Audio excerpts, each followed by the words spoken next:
Welcome friends. ఈ వీడియోలో వచ్చేసి డిడక్షన్ చాప్టర్కి సంబంధించి క్వశ్చన్స్ చూద్దాం. సో ఆ క్వశ్చన్స్లో first questions what is there in first questions examine the correct following statement with regard to the provisions of income tax act 1961. 80IB deduction. 80IBలో మీరు deduction రావాలి అంటే filing of audit report in prescribed form is must for corporate assessee. Filing of return within the due date laid down in section 139(1) is not required. So within due డేట్లో file చేయడం అవసరం లేదు, just audit report file చేస్తే చాలు 80IB deduction claim చేయొచ్చు అనేది company యొక్క assumption. కరెక్టా కాదనేది మనం చెప్పాలి. Next, filing of belated return under section 139(4) of income tax act 1961 will debar on assessee from claiming deduction under section 80IE. మీరు విత్ ఇన్ టైం లోపలగానే మీరు ఫైల్ చేయకుంటే 80IE డిడక్షన్ క్లెయిమ్ చేయడానికి రాదు అంటున్నారు. కరెక్టా కాదా? సో ఇక్కడ విత్ ఇన్ టైంలో ఫైల్ చేయకుండా క్లెయిమ్ చేయొచ్చు అన్నారు, విత్ ఇన్ టైంలో ఫైల్ చేయకుంటే డిడక్షన్ రాదు అంటున్నారు. రెండిట్లో ఏది కరెక్ట్ అంటే ఇది కరెక్ట్, ఇది రాంగ్. విత్ ఇన్ టైంలో ఫైలింగ్స్ కావాలి. First, the statement is incorrect, not correct. That is section 80AC. 80AC AC ఏం చెప్తారంటే సి compulsory stipulates compulsory filing of return of income on or before the due date specified under section 139(1). So statement ఏం చెప్తారంటే section 80AC stipulates compulsory filing of return of income on or before the due date specified under section 139(1) as precondition for availing the benefit of deduction inter area under section 80IB. 80IB మీరు deduction claim చేయాలి అంటే ఆ బెనిఫిట్ని మీరు avail చేసుకోవాలంటే pre condition ఏమంటే 139(1) due date లోపల మీరు submit చేయాలి. ఆ income return filing of return on or before the due date specified under section 139(1) అనేది mandatory. Next, second statement, filing of belated return under section 139(4) of income tax act 1961 will debar. Okay, the statement is correct as per section 80AC. 80AC ఏం చెప్పిన పైన the assessee has to furnish his return of income on or before the due date of specified under section 139(1). 139(1) కింద ఏ గురించి చెప్పిన అంటే based on individual ఉంటే ఒకరికి ఉంటుంది, బేస్డ్ ఆన్ కంపెనీస్ ఉంటే ఒకరికి ఉంటుంది, and based on persons who are dealing in transfer pricing వాళ్ళకి డ్యూ డేట్స్ సపరేట్ ఉంటాయి. ఆ డ్యూ డేట్స్ ప్రకారం రిటర్న్స్ని ఫైల్ చేయాలి. అప్పుడే మీరు 80IB కానీ 80IE కానీ మీరు డిడక్షన్ని క్లెయిమ్ చేయొచ్చు, లేదంటే మీరు డిడక్షన్ని క్లెయిమ్ చేయడానికి రాదు. Next, illustration number 2, complete eligible deduction under section 80C for assessment year 22-23 in respect of life insurance premium paid by Mr. Hari. Wow, Mr. Hari LIC loan pay చేస్తున్నారంట during the previous year 21-22. The details of which are given here under date of policy or date of issue of policy 33/12/15/2017 16/2019. So person insured ఎవరికి చేసినాడు అంటే సెల్ఫ్గా చేసుకున్నాడు, స్పౌస్కి చేసినాడు, and handicapped సన్కి చేసినాడు.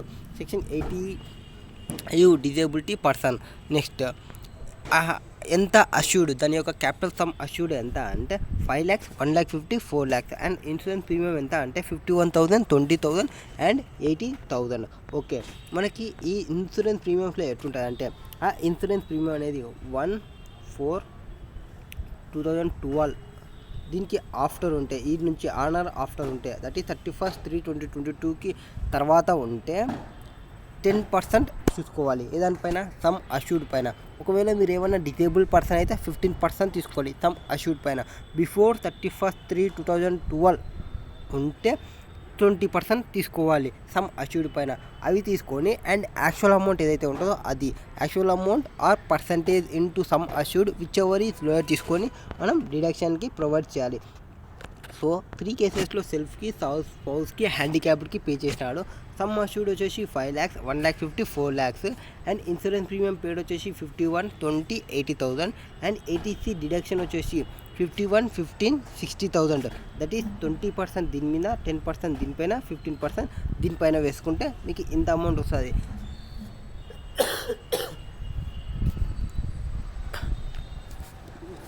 Sorry, 5 lakhs మీద 20% అయితే ఒక అమౌంట్ వస్తుంది, 1 lakh 50 మీద ఒక అమౌంట్ చేసుకుంటే ఒక అమౌంట్ వస్తుంది, 15% వేసుకుంటే ఒక అమౌంట్ వస్తుంది. సో ఆ amount are this amount which ever is lower తీసుకొని ఆ అమౌంట్ డిడక్షన్ 1,26,000 వచ్చింది. సో అప్ టు 1,50,000 వరకు మనం క్లెయిమ్ చేయొచ్చు కాబట్టి 1,26,000 క్లెయిమ్ చేయొచ్చు, no issue, no problem. Next, illustration number 3, an individual assessee resident in India, అతను రెసిడెంట్ ఇండియా అంటే has made the following deposit or payment during the previous year 21-22 particulars contribution to the providing public fund పీపీఎఫ్కి 1,50,000కి transfer చేసిన అంటే ఏటీసీలో deduction claim చేయొచ్చు, no problem. Insurance premium paid on life of the spouse, so spouse పైన ఒక LIC చేయించినాము.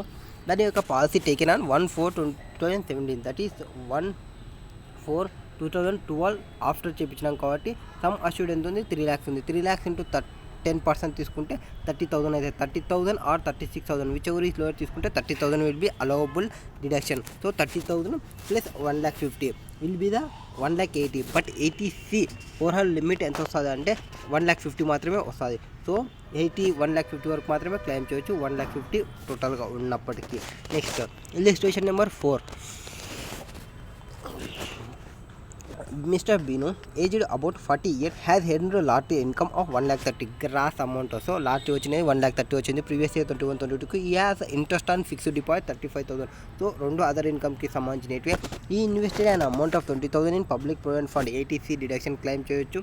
34,000 in national saving certificate NIC certificate తీసుకున్నా అంట. What is the total income of mister Beenu for the assessment year 22-23కి సంబంధించి మనకి gross total income అనేది ఒకటి ఉంటుంది. గ్రాస్ టోటల్ ఇన్కమ్ తర్వాత డిడక్షన్ని ప్రొవైడ్ చేస్తాం, తర్వాత టోటల్ ఇన్కమ్ వస్తుంది. సో అతనికి ఇచ్చిన ఇన్కమ్స్ ఏమున్నాయి, ఇన్కమ్ ఫ్రమ్ అదర్ సోర్సెస్ నుంచి 2 ఇన్కమ్స్ ఉన్నాయి. ఒకటి వచ్చేసి ఇంట్రెస్ట్ ఇన్కమ్, ఒకటి వచ్చేసి lottery income. 1,30,000 plus 35,000, 1,65,000 will be the income. Next reactions 20,000 will be public provident fund నుంచి వచ్చింది అండ్ నేషనల్ సేవింగ్ సర్టిఫికేట్ నుంచి 34,000 వచ్చింది. సో టోటల్గా 54,000 అవుతుంది. బట్ రిస్ట్రిక్టెడ్ అమౌంట్ వచ్చేసి 35,000 వరకు మాత్రమే. సో టోటల్ ఇన్కమ్ వచ్చేసి 1,30,000 అవుతుంది. ఎందుకు అంటే ఈ లాటరీ ఇన్కమ్ ఏదైతే ఉందో ఆ లాటరీ ఇన్కమ్కి బేసిక్ ఎగ్జామ్షన్ లిమిట్ అనేది రాదు. సో ఇక్కడ మనకి లాటరీ ఇన్కమ్ 1,30,000 ఉంది. సో 1,30,000కి ఈ 83 డిడక్షన్స్ అనేవి రావు. So only to the extent of ఈ 35,000 వరకు మాత్రమే మనం డిడక్షన్ని క్లెయిమ్ చేస్తాం. రిమైనింగ్ ఈ 130ని ట్యాక్సబుల్ చేస్తాము. So the value of eligible investment is 54,000. However, deduction under section chapter 6A cannot exceed the gross total income exclusive of long-term capital gains under section 112, 112A, short-term capital gains under 111A and winning from lotteries etc. So ఈ incomes ఏమన్నా వస్తే ఈ incomes ఉన్నప్పుడు chapter 6A deductions అనేది రావు. ఇవి 112 కానీ 112A కానీ 111A కానీ విన్నింగ్ ఫ్రమ్ లాటరీస్ కానీ of the assessee. Therefore maximum permissible deduction వచ్చేసి 1,65,000 నుంచి 1,30,000 తీసేస్తే 35,000 will be the maximum benefit. Next illustration number 5. What is there in illustration number 5? The basic salary of mister Arjun is 1 lakh per month. He is entitled to DNS allowance which is 40% of basic salary. So 1 lakh అతని యొక్క basic pay and దానిపైన 40% డిఎన్ఎస్ 40% basic DA. ఈ DA పైన 40 ఇందులో 50% retirement benefit form part. Both mister Arjun and his employer contribution 15% of basic salary to the pension scheme refer to in section 80CCD. So అతని యొక్క employer ఇద్దరు కాంట్రిబ్యూట్ చేస్తున్నావు basic salary పైన 15%ని. Okay, examine the tax treatment in respect of such contribution in the hands of mister Arjun who is our assessee. Year tax treatment ఎట్లుంటుందంటే tax treatment in the hands of mister Arjun in respect of employers and own contribution to pension scheme refer to in section 80CCD.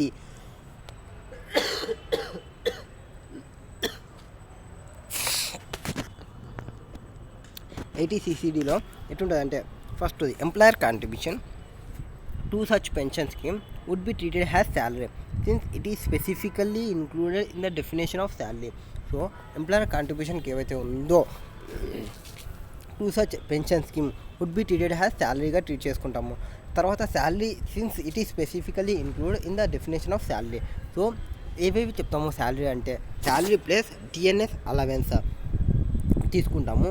And salary DNS allowance తీసుకున్న తర్వాత form part ఎంతైతే ఉందో ఆ amount plus basic amount దాన్ని base చేసుకొని మనం 10% of salary will be allowed as benefit, that is deduction under section 80CCD, that is pension contribution వరకు. So first కేసులో therefore 1,80,000 being 15% of basic salary 12 lakhs that is will be included in Mr. Arjun's salary. So అతని యొక్క basic salary ఎంత, అతనికి salary వచ్చేసి 1 lakh per month, 1 lakh into 12, so 12 lakhs అవుతుంది. 12 lakhs into 15% చేసుకుంటే 1,80,000 అవుతుంది. సో వాళ్ళు ఎంత కాంట్రిబ్యూట్ చేస్తున్నారో 1,80,000 వరకు కాంట్రిబ్యూషన్ చేయొచ్చు, employers contribution. Next, mister Arjun contribution to pension scheme will be allowed as deduction under section 80 CCD 1. However, their deduction is restricted to 10% of salary, 15% of salary కాదు, only 10% of salary వరకు allowable deduction. Salary for the purpose of means basic plus DNS allowance. ఇతనికి basic plus DNS allowance తీసుకుంటాము. That is basic salary ఎంత 12 lakhs, 12 lakhs పైన DNS allowance ఎంత 12 lakhs into 40% చేసుకుంటే 4,80,000. But 4,80,000 టోటల్గా తీసుకోము. 4,80,000లో 50% మాత్రమే ఫామ్ పార్ట్ అవుతుంది. సో 2,40,000 అవుతుంది. టోటల్గా salary for the purpose of deduction under section 80 CCD వచ్చేసి 14,40,000 అవుతుంది. దాని మీద 10% తీసుకుంటే 1,40,000 అవుతుంది. సో 1,44,000 వరకు అతను డిడక్షన్ని క్లెయిమ్ చేయొచ్చు. అండ్ 15% అంటే ఎక్కువ అవుతుంది, 1,80,000 అవుతుంది. So 1,80,000 or 1,44,000 whichever is lower తీసుకుంటే 1,44,000 will be allowed as deduction. And further deduction up to 50,000 is allowable. Therefore deduction under section 80 CCD 1Bలో వచ్చేసి అప్ టు 50,000 వరకు క్లెయిమ్ చేయొచ్చు. దానిలో 36,000 కాబట్టి 36,000 క్లెయిమ్ చేయొచ్చు. So that is 1,44,000 is allowed as deduction under section 80 CCD 1లో వస్తుంది. And this would be taken into consideration and be subject to overall limit of 80 CCE. అంటే 80C LIC ట్యూషన్ ఫీ అవన్నీ ఉంటాయి కదా, వాటి యొక్క limits overall లిమిట్లో ఈ 80CC అనేది కలుస్తుంది. బట్ 80CCD 1B ఏదైతే ఉంటుందో 80CC తర్వాత 36,000 allowable has deduction under section 80 CCD 1B. 80 CCD 1 అనేది 80Eలో కలుస్తుంది. 80 CCD 1B అనేది అవుట్ సైడ్ ద లిమిట్, అంటే 1,50,000తో సంబంధం లేదు, ఎక్స్ట్రా 50,000 ప్రొవైడ్ చేస్తారు. ఇన్ ఆల్టర్నేటివ్లో చెప్పాలంటే 50,000 can be claimed as deduction under section 80 CCD 1B and balance amount 1,30,000 can be claimed as deduction under section 80 CCD 1. Next, employer కాంట్రిబ్యూషన్కి వచ్చేస్తే employer contribution to pension scheme would be allowed as deduction under section 80 CCD 2. So employee contribution 80 CCD 1 discuss చేస్తే employer contribution 80 CCD 2 discuss చేస్తుంది, subject to maximum of 10% of శాలరీకి. Therefore deduction under section 80 CCD 2 would also be restricted to 1,44,000 even though the entire employer contribution to 1,80,000 just a second 1,80,000 ఉన్నప్పటికీ is included in salary under the section 17(1). However this deduction of employer contribution of 1,44,000 to pension scheme would be outside the overall limit of 1,50,000 subject to section 80 CCE. This deduction would be over and above the other deductions which is subject to limit of 80 CCE. 80 CCE అంటే 80 CCD 1 and 80 CCD 2 and 80C ఈ మూడు కలిపి 1,50,000 exceed కాకూడదు. 80 CCD 1B అనేది separate. In addition to that 50,000 claim చేయొచ్చు, no problem. Next, illustration number 6. What is there in illustration number 6? The gross total income of Mr. Neeraj for the assessment year 22-23 is 9 lakhs. He has made the following investment payment during the financial year 21-22. Contribution to PPF means 80Cలో claim చేస్తాము. Next, payment of tuition fee to Sunrise school Mumbai for education of his son studying in class 10 95,000. So tuition fee pay చేసినానంట, ఇది కూడా మనం deduction claim చేయొచ్చు, no problem. Next, repayment of housing loan taken from Canara bank నుంచి loan తీసుకున్నాడు. Interest వస్తే మనకు section 24లో డిడక్షన్ వస్తున్నాయి. రీపేమెంట్ వాళ్ళు ప్రిన్సిపల్ పార్ట్ వచ్చేసి 80Cలో క్లెయిమ్ చేయొచ్చు. Next, contribution to approved pension fund of LIC 1,05,000. So 80CCD claim చేసుకునేటప్పుడు 80CCE లిమిట్ కూడా ఉంటుంది, 1,50,000కి ఎక్సీడ్ కాకూడదు. బట్ ఏదైతే మనకి ఈ అమౌంట్స్ ఉంటావో ఈ అమౌంట్లో ఆ ఓవరాల్ లిమిట్ అనేది 1,50,000 అనేది చూసుకోవాలి. ఇప్పుడు మొత్తంగా చూసుకుంటే ఫస్ట్ కాంట్రిబ్యూషన్ టు పీపీఎఫ్ 1,30,000 తీసేసుకుంటాము. Next payment to tuition fee 95,000 తీసుకుంటాము. రీపేమెంట్ ఆఫ్ హౌసింగ్ లోన్ 30,000 తీసుకుంటాము. టోటల్గా వచ్చేసి 2,55,000 అవుతుంది. బట్ ఏటీసీ మ్యాక్సిమం డిడక్షన్ వచ్చేసి ఎంత 1,50,000 మాత్రమే. సో 1,50,000 నేను క్లెయిమ్ చేయొచ్చు, అంతకు మించి రాదు.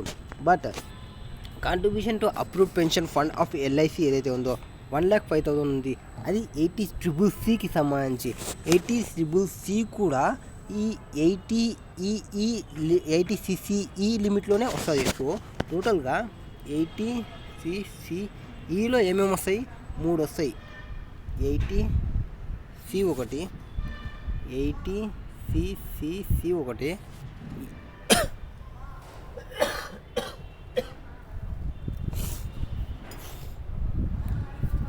80CCD1 ఒకటి. సో ఈ 3 సెక్షన్స్ ఓవరాల్గా లిమిట్ వచ్చేసి 80ECCగా ఓవరాల్ లిమిట్ వచ్చేసి 1,50,000 మాత్రం క్లెయిమ్ చేయొచ్చు. Okay, next illustration number 7. Mister Ravi, వాళ్ళ యొక్క ఏజ్ వచ్చేసి 45 years. Paid medical insurance premium of 32,000 during the previous year 21-22 to ensure his health as well as health of his spouse. So అతని యొక్క స్పౌజ్కి అతను మెడికల్ ఇన్సూరెన్స్ ప్రీమియం చేయించుకున్నాడు. He also paid medical insurance premium of 47,000 during the year to insure the health of his father. So వాళ్ళ father age అంతా 65 years, that is senior citizen. అతని పేరు మీద ఎంత చేయించినాడు మెడికల్ ఇన్సూరెన్స్ ప్రీమియం 47,000 పే చేసినాడు. Who is not dependent on him. 80Dలో వచ్చినప్పుడు, దట్ ఈస్ 80Dలో వచ్చినప్పుడు పేరెంట్ అనేవాళ్ళు డిపెండెంట్ కానీ డిపెండెంట్ కాకపోని సంబంధం లేదు. నువ్వు 80D ప్రకారం ఇన్సూరెన్స్ ప్రీమియం చేపిస్తే, మెడికల్ ఇన్సూరెన్స్ ప్రీమియం చేపిస్తే you can eligible for deduction under section 80D. He contributed 4,600 to central government health scheme during the year. He also incurred 3,000 in cash preventive health checkup. క్యాష్లో incur అయినానంట ఏదానికి, preventive health checkup of himself and his spouse, and 4,500 by check on preventive health checkup of his father. Complete deduction under section 80D.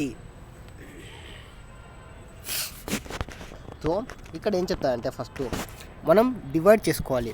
ఎవరిని, self and స్పౌజ్ని and పేరెంట్స్ని. పేరెంట్స్ని ఎందుకు switch చేసుకుంటాము, వాళ్ళ యొక్క ఏజ్ వచ్చేసి 60 above ఉంది కాబట్టి. సో ఎప్పుడైతే సెల్ఫ్ అండ్ స్పౌజ్ ఉన్నారో, వాళ్ళు లెస్ దెన్ 60 ఉన్నారో, వాళ్ళకి మ్యాక్సిమం డిడక్షన్ వచ్చేసి 25,000 వస్తుంది.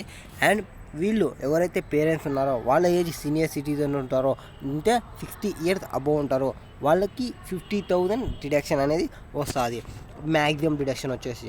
నా ఇక్కడ ప్రీమియం పేడ్. ఫస్ట్ అతను ఏం చెప్పినాడు, ప్రీమియం పే చేసినా అని చెప్పినావు. ఎంత పే చేసినావు, 22,000 పే చేసినావు. ఓకే, నేను 22,000 తీసుకుంటా ఇక్కడ medical. So maximum allowable 22 allowable చేస్తాము. Next 47,000 medical insurance premium pay చేసినారు వాళ్ళ ఫాదర్కి. సో 47,000 నేను వాళ్ళ ఫాదర్కి తీసుకుంటా. నెక్స్ట్ ఇంకేం ప్రొవైడ్ చేసినారు, 47 తర్వాత 4,600 to health scheme, 3,000 in cash. So 4,600 contribution to central government health scheme, expenses of preventive health checkup 3,000. So మీరు ఎప్పుడైతే క్యాష్లో పే చేస్తారో అది not eligible for deduction. And already ఇక్కడ 22 + 3,000 25,000 అయింది కాబట్టి 25,000 వరకు మాత్రమే అలౌబుల్ ఎక్స్పెండిచర్ అవుతుంది. నెక్స్ట్ వాళ్ళ ఫాదర్కి సంబంధించి 4,500 చెక్కుతో పేమెంట్ చేసినాము, 4,500 health checkup. So 47,000 medical premium paid for father who is over 60 years of age and expenditure of preventive health checkup of father. So 47,000 plus 4,500 మొత్తం కలిపితే 51,000. బట్ ఓవరాల్ లిమిట్ వచ్చేసి పేరెంట్స్కి 50,000 వరకు మాత్రమే క్లెయిమ్ చేయొచ్చు. సో 25,000 ప్లస్ 50,000 టోటల్గా వచ్చేసి 75,000 వస్తుంది. Total contribution under section 80D. Next the deduction under section 1, 2 and 3 above should not exceed 25,000. Therefore, contribution to CGSH would be restricted to 3,000. That is 25,000, 20,000. Remove చేస్తారు. Next, expenditure on preventive health checkup of self and spouse would be nil. That is 25,000 నుంచి 22,000 తీసేసి -3 తీసేస్తే ఇంకా ఏం amount రాదు కాబట్టి. Next total deduction under B, that is పేరెంట్స్కి సంబంధించి షెల్ నాట్ ఎక్సీడ్ 50,000. సో వాళ్ళకి మనం మెయిన్ పర్సన్కి వచ్చేసి 25,000 ఎక్సీడ్ కాకూడదు, 25,000 ఎక్సీడ్ కాకూడదు. అండ్ పేరెంట్స్కి వచ్చేసి 50,000 ఎక్సీడ్ కాకూడదు. Therefore, the expenditure on preventive health checkup for father would be restricted to 3,000, being 50,000 minus 47,000. Next, in this case, total deduction allowable on account of expenditure on preventive health checkup of self, spouse, and father is 3,000, which is less than maximum permissible limit of 5,000. Preventive checkup మొత్తం అందరికీ కలిపి 5,000ని exceed కాకూడదు. Next illustration number 8. Mister ఎథిన్ aged 48 years paid medical insurance premium of 23,000 during the previous year 21-22 to ensure his health as well as health of his spouse and dependent children. So అతని యొక్క premium ఎంత pay చేసినాడు? 23,000 pay చేసినాడు. అతనికి హోన్కి pay చేసుకున్నాడు, స్పౌస్కి payment చేసినాడు, dependent చిల్డ్రన్స్కి payment చేసినాడు. అందులో ఈ also paid medical insurance premium of 35,000 doing the year to insure the health of his mother aged 71 years who is not dependent on him. Dependent కానీ కాకపోని 80Dలో deduction claim చేయొచ్చు, no issue. And next ఈ ఇంకా medical expenditure of 24,000 on his father aged 78 years who is not covered under mediclaim policy. So medical ఎక్స్పెండిచర్ని claim చేయొచ్చు ఎప్పుడైతే mediclaim policy లేనప్పుడు. ఈ father is also not dependent upon him. He contributed 6,500 to central government health scheme during the year. 80Dలో deduction claim చేయాలి. First వాళ్ళకి సంబంధించి 23,000 plus 6,500 ఇవి రెండు వాళ్ళు చేసుకునేది. 23 ప్లస్ 6,000 మొత్తం 29,500. బట్ సెల్ఫ్ అండ్ స్పౌస్ వాళ్ళకు సంబంధించి 25,000 వరకు మాత్రమే ఎలిజిబుల్. అండ్ మీ పేరెంట్స్కి సంబంధించి అతనికి వాళ్ళ మదర్కి ఎంతైతే పెట్టినాడో 35,000, వాళ్ళ ఫాదర్కి ఎంతైతే పెట్టినాడో 24,000, టోటల్గా వచ్చేసి 59,000 అవుతుంది. బట్ రెస్ట్రిక్టెడ్ టు 50,000 మాత్రమే. సో టోటల్గా 25,000 plus 50,000, 20,000, 25,000 plus 50,000 would be eligible for deduction under section 80D. Now, illustration number 9. Mr. Mohan is a resident individual. He deposits a sum of 60,000 with Life Insurance Corporation every year for the maintenance of his handicapped grandfather who is wholly dependent upon him. The disability is one which come under the Person with Disabilities, Equal Opportunities, Protection of Rights and Full Participants Act 1985. A copy of certificate from the medical authority is submitted. Complete amount of deduction available under section 80DD. 80DD means dependent disabled person. మీ మీద ఒక person dependent కావాలి, ఆ పర్సన్కి ఒక disability ఉండాలి, అప్పుడు మీరు deduction claim చేయొచ్చు ఆ పర్సన్కి సంబంధించి మీరు ఏమన్నా హెల్త్ ఇష్యూస్ చూపించినప్పుడు. Now since the amount deposited by mister Mohan, ఏం చేసినాడు? ఈ అమౌంట్ని డిపాజిట్ చేసినాడు, లైఫ్ ఇన్సూరెన్స్ కార్పొరేషన్ డిపాజిట్ చేసినాడు. Mister Mohan was for his grandfather కంట. He will not be allowed any deduction under section 80DD. The deduction is available if the individual assessee incurs any expenses for dependent disabled relative. So ఇక్కడ ఏం చేయాలి? డిపాజిట్లు చేసుకోవడం, fixed deposit చేసుకోవడం, shares పైన investment చేయడం కాదు. ఆ పర్సన్ యొక్క హెల్త్ కోసం ఎక్స్పెండిచర్ ఇంకర్ కావాలి. డిపెండెంట్ డిసేబుల్ రిలేటివ్ పైన మెడికల్ ఎక్స్పెండిచర్ ఇంకర్ కావాలి. And grand father does not come with in the definition of dependent. First grand father అనేవాడు డిపెండెంట్ ప్లేస్లోకి రాడు. What will be deduction if Mr. Mohan had made this deposit for his dependent father? ఒకవేళ dependent ఫాదర్కి కానీ చేసితే ఏమవుతుంది అంటే, since the expenses was incurred, expenses incur అయినట్టే for the dependent disable relative. వాళ్ళ ఫాదర్కి చేసినారంటే డిపెండెంట్ డిసేబుల్ పర్సన్కి. సో వన్స్ డిసేబుల్ పర్సన్కి మీరు ఎక్స్పెండిచర్ ఇంకర్ అయినా అంటే ఈవెన్ ఒక 10 రూపీస్ మీరు ఇంకర్ అయినా అంటే ఒక పారాసిటమాల్ ట్యాబ్లెట్ ప్రొవైడ్ చేసినా మీరు 75,000 ఆర్ 1,25,000, 75,000 ఆర్ 1,25,000 మీరు డిడక్షన్ క్లెయిమ్ చేయొచ్చు. 75,000 ఎప్పుడు సివియర్ డిజేబిలిటీ లేకుండే, 1,25,000 ఎప్పుడు సివియర్ డిజేబిలిటీ ఉంటే. సివియర్ డిజేబిలిటీ అని ఎప్పుడు అంటాము? అతనికి డిజేబిలిటీ అనేది గ్రేటర్ దెన్ 80% ఏమో ఉంటే సివియర్ డిజేబిలిటీ అంటాము. Next illustration number 11. నెక్స్ట్ దానిలో చూద్దాం.